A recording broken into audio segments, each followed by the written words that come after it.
Le Fils ne peut rien faire de lui-même. Ce que j'ai entendu de lui, je le dis. Jean 5, 19, 8, 26. Il en est de même aussi de l'Esprit de vérité. Jamais il ne parlera de lui-même. Nous pourrions trouver qu'il aurait le droit de le faire, mais non. Il ne dit que ce qu'il a entendu. L'Esprit craint de parler de lui-même.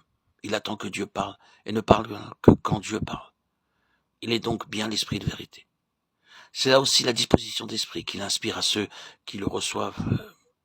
Il les rend dociles de cette douce et prompte docilité qui distingue les pauvres en esprit, ceux qui ont le cœur brisé, tous ceux qui ont compris que leur propre sagesse et tous ces efforts pour saisir la vérité divine ne vaut pas mieux que leur propre justice, mais que Christ doit subvenir à l'une et à l'autre et que l'Esprit de Christ peut seul être en eux l'Esprit de vérité. L'Esprit de Dieu nous apprend aussi que pour lire ou expliquer l'Écriture, nous pouvons manquer absolument de cet esprit docile et soumis auquel le Saint-Esprit vient révéler le véritable sens de la parole. Et il nous fait voir là ce qui empêche tant de lecture de la Bible, tant de connaissances bibliques et de prédication évangélique de produire de meilleurs fruits de sainteté.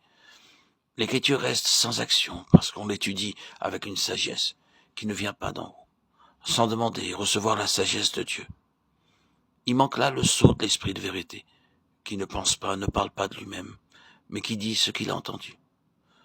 De jour en jour, l'Esprit de vérité reçoit toutes choses de Dieu. Il sait garder le silence et ne dire que ce qu'il a entendu.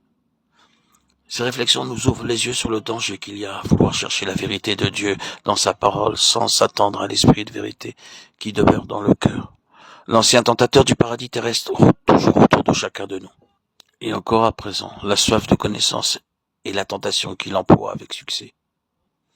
Combien de chrétiens pourraient nous dire que leur connaissance des vérités divines ne produit guère de résultats en eux, que leur science laisse sans force de résistance en face du monde et du péché, qu'ils ne savent que peu de choses de la lumière, de la liberté, de la force et de la joie que devrait leur apporter la vérité. Il en est ainsi parce qu'ils cherchent à s'assimiler les vérités divines au moyen de la sagesse humaine, au lieu de compter sur l'esprit de vérité pour leur en donner la véritable intelligence.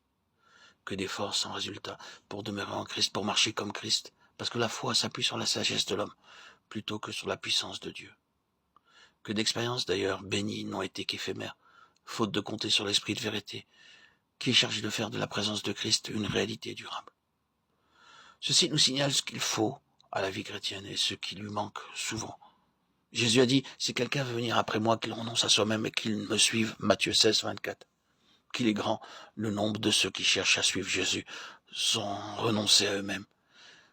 C'est avant tout à notre propre sagesse qu'il faut renoncer, à notre force d'intelligence et de raisonnement, lorsqu'elles veulent s'emparer des choses de Dieu.